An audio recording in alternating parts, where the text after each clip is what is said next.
Este é o vídeo tutorial da obra A Casa Assombrada e Outros Contos de Horror, de Edith Nesbit.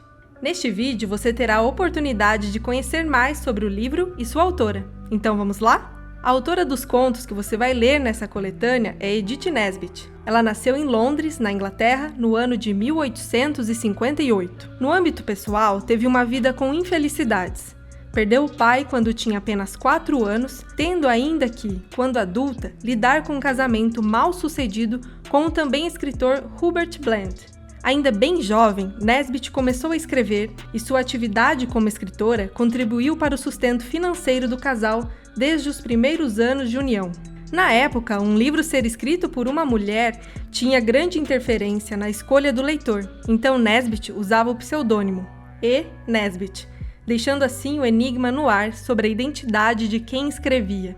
Em 1899, ela obteve o reconhecimento como escritora na Inglaterra com a publicação do livro infanto-juvenil Conto dos Caçadores de Tesouro, que se tornaria um grande sucesso.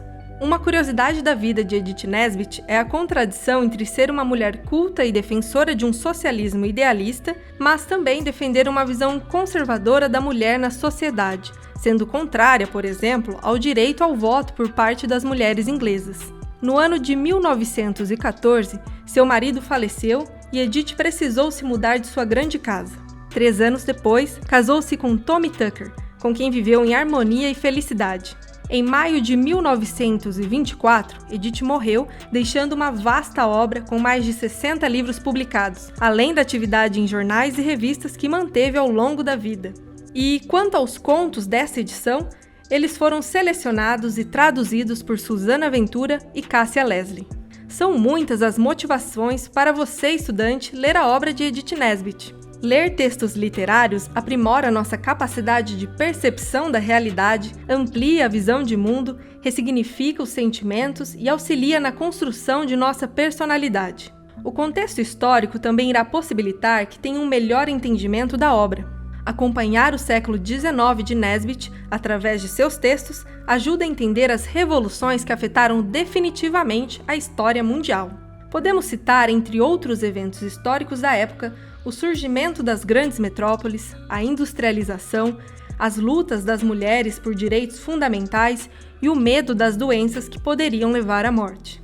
A seleção dessa obra traz 8 dos mais representativos contos de horror de Nesbit. São eles: Esculpidos em Mármore em Tamanho Natural, de 1887, A Moldura de Ébano, de 1891, O Casamento de John Charrington, de 1891, A Missa dos Mortos, de 1893, A Herança Assombrada, de 1900, A Sombra, de 1910, O Carro Violeta, de 1910, A Casa Assombrada, de 1913. Esses contos mantêm sua força, originalidade e efeito de novidade através dos anos e dos séculos. E é nessa potência da grande literatura que devemos confiar. Os contos de Edith Nesbit selecionados para este livro pertencem ao romantismo sombrio, subgênero literário do romantismo. O romantismo foi um movimento filosófico e artístico que abrangeu não só a literatura, mas várias outras linguagens. Tal movimento surgiu na Alemanha em 1774 e espalhou-se para a Europa e demais continentes, tendo seu auge entre 1800 e 1890. No romantismo se observa a exaltação da natureza, a expressão da emoção, a confissão dos sentimentos, a subjetividade e o individualismo, sendo comum que suas obras tendessem a certo exagero. Um dos mais interessantes produtos da escola romântica foi o estilo gótico, cujos textos surgiram no final do século XVIII e amadureceram no século XIX. Alguns dos elementos do gótico são o receio e o pavor com relação aos avanços da ciência e a descoberta de inimigos invisíveis, como bactérias e vírus causadores de moléstias, além das doenças de ordem psicológica. Como o nome dá a entender, a obra A Casa Assombrada e Outros Contos de Horror pertence ao gênero literário conto.